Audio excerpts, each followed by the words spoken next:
क्योंकि आज तो परंपरा इतनी बदल चुकी है कि भाई नमस्कार कर लिया, हेलो हाय कर लिया, मॉम मॉम, डैड डैड, ये कर लिया, और ये है कि भाई चलते बने पैर छू लिया तो ठीक है, नहीं छू लिया तो ठीक है, घुटने तक छू लिया तो ठीक है, नहीं वो भी नहीं छुआ तो ठीक है।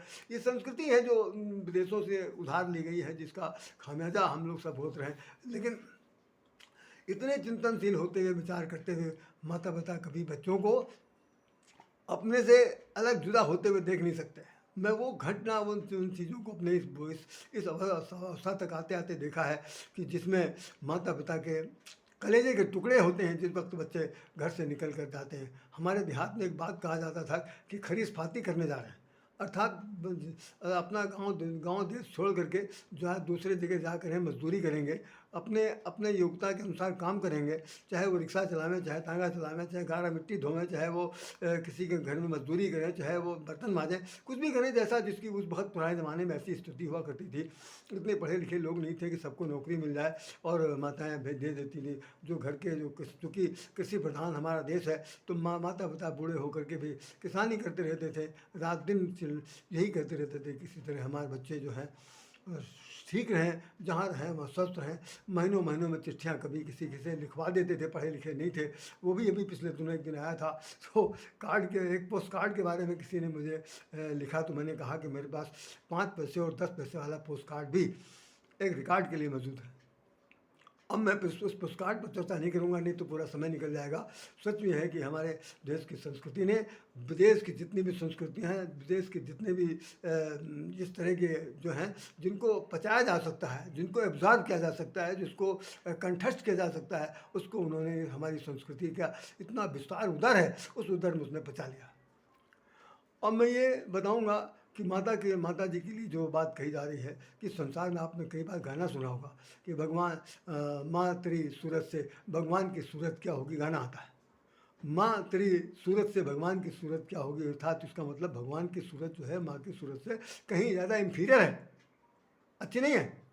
और होगी भी तो यूँ तो अगर आप रामचरितमानस का उदाहरण लीजिए तो उसमें तो भगवान राम के लिए तो साफ साफ लिखा कि विश्व विमोहन चोर, विश्व को मोहित करने वाले, सबके मन को अपने आकर्षण करने वाले इतने आकर्षित स्वरूप हैं कि जो विश्व विमोहन, विश्व के मन के चोर है वो। तो इतना सुंदर स्वरूप होते हुए भी माँ उनके सामने सबसे उच्च कोट की है। और भगवान स्वयं कहते हैं क्या ब्रह्मा, क्या विष्णु, क्या हरि, सब तीन को तीनों भगवान शंकर, ये तीनों लोग जो हैं वो ललायत रहते हैं कि मुझे कभी कोई अपना सुत पुत्र बना दे और मैं उसकी गोद में खेलूँ। यहाँ तक कि रामायण में लिखा हुआ कि जब होई हो तुम अवध भुआल तब मैं हो तुम्हारा सुत। जब मनु शत्रुपा ने तपस्या की, पूजा पाठ किया और करने के बाद वो 7,000 8,000 हज़ारों वर्ष तपस्या के बाद जब वो भगवान प्रकट हुए तो उन्होंने वरदान में मांगा क्या चाहते हो, तो भगवान उन्होंने कह दिया कि मैं तुम्हारी सुत, मतलब आप जैसा मैं पुत्र चाहता हूँ।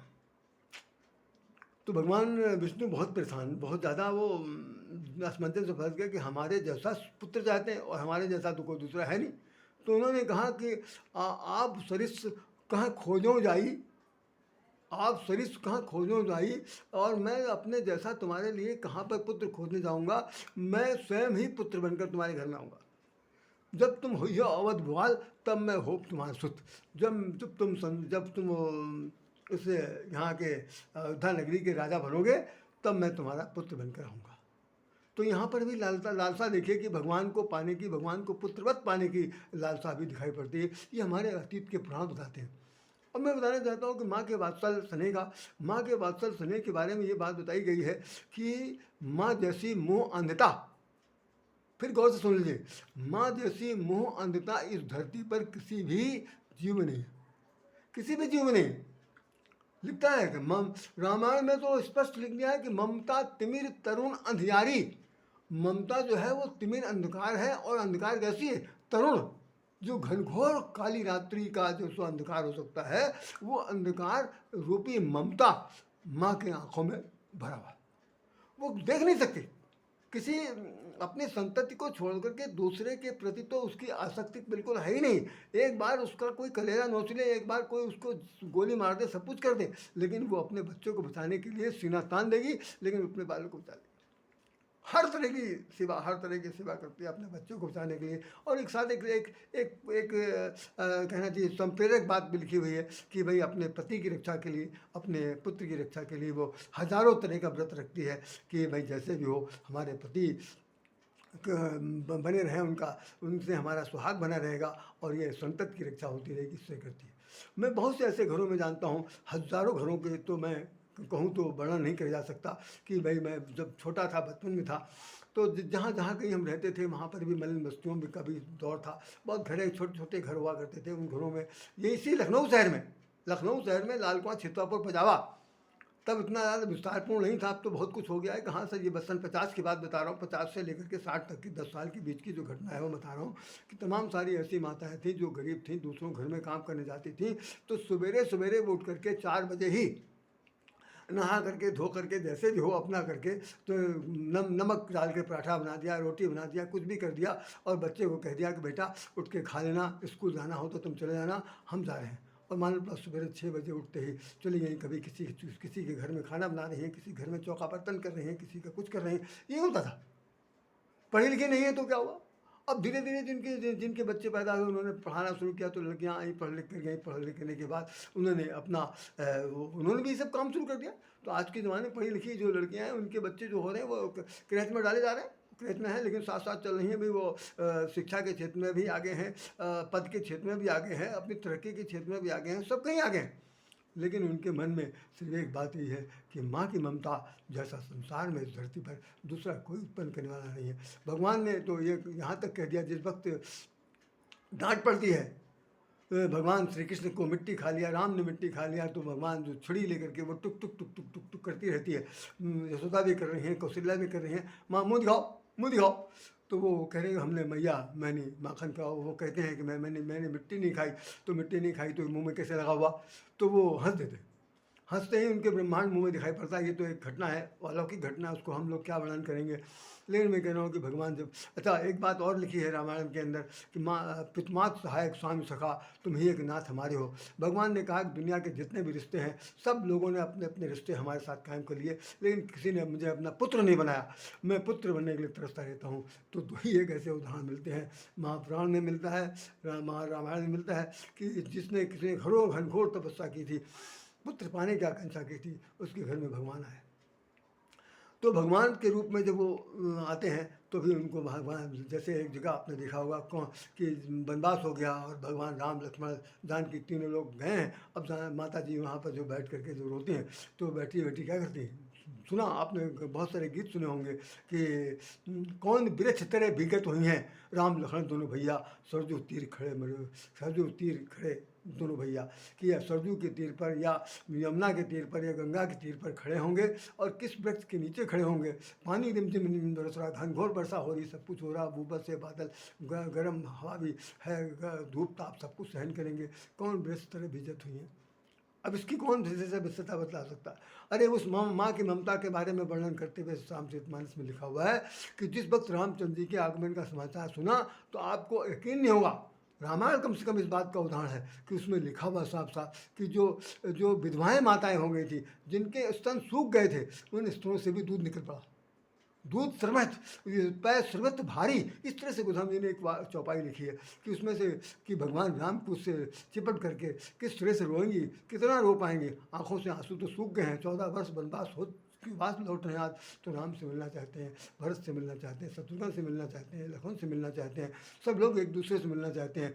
मातृत्व दुलार, वात्सल्य प्रेम का जो समरसता है उसका कोई बखान नहीं किया जा सकता। हमने यहाँ तक कि देखा कि जब माँ लौट कर आती है, जब माँ काम करके लौट के आती है, तो बच्चा ऐसा तिलमिलाता बात उसकी तरफ झपटता है कि मैं कह नहीं सकता। यही स्थिति जब जानवरों के ऊपर हमने देखी, जानवरों जैसे गौ माताएं जाती थी गौचारण के लिए, वहाँ से जब लौटती थी तो उनके जो बछड़े घर के अंदर बंधे होते थे, तो ऐसा होता था मैंने तो उन्हीं गौ पालने वालों से सुना है कि भाई उनके अंदर जब थन में दूध आ जाता है तो वो एक प्रकार का वो आवाज़ पैदा करती हैं कि भाई मुझे वापस लौटना है। और वो गोधूलि का समय कहलाता था कि जब गौएँ दौड़ती थी अपने घर की तरफ तो गौओं के वो खुर से जो ध्वनि वो निकलती थी, धुआँ धक्कड़ से धूप बालू इत्यादि, उससे पूरा वातावरण धूमिल हो जाता था, तो उसे गोधूलि कहते थे।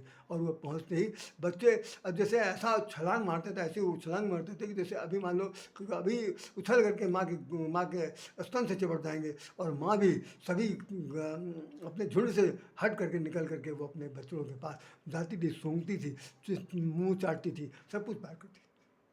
यहाँ तक कि माँ की ममता का एक उदाहरण आप लोगों ने देखा होगा। वो जब अब तो खैर ये घोसियाना वाला सिस्टम ख़त्म हो गया, नहीं तो जो हम लोग दूध लेने जाते थे कहीं पर तो देखते थे कि वहाँ पर वो मरा हुआ एक बछड़ा है, बछड़ा लकड़ी में बना हुआ है, और उसके सामने रख करके इंजेक्शन लगा करके वो दूध देने वाला या कोई और, तो वो जो गाय जो है वो अपने बछड़े को बछड़ा समझ करके मृत शरीर के अंदर खपच्ची से बंधा हुआ वहाँ पर एक दूसरा आदमी खड़े किए, उसी की ताड़ में वो अपना दूध पैर शरबत, हाँ होता नहीं कि अभी अभी दूध उतरा नहीं, दूध उतरा है, क्या दुहा ऐसा उस नाम है बड़ा अच्छा खासा कि थन में दूध अभी आया नहीं, और उसको देखते ही दूध आ जाता है, उतर आता है, और वो गाय दूध देती है। उस गाय के बछड़ा तो मरा, उसको दूध पीने को नहीं मिलता।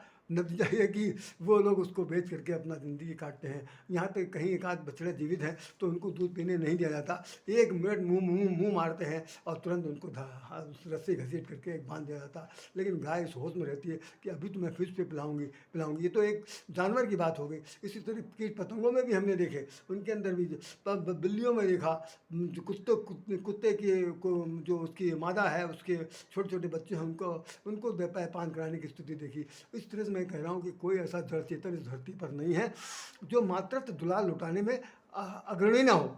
इस मामले में पिता का जैसा जो रोल है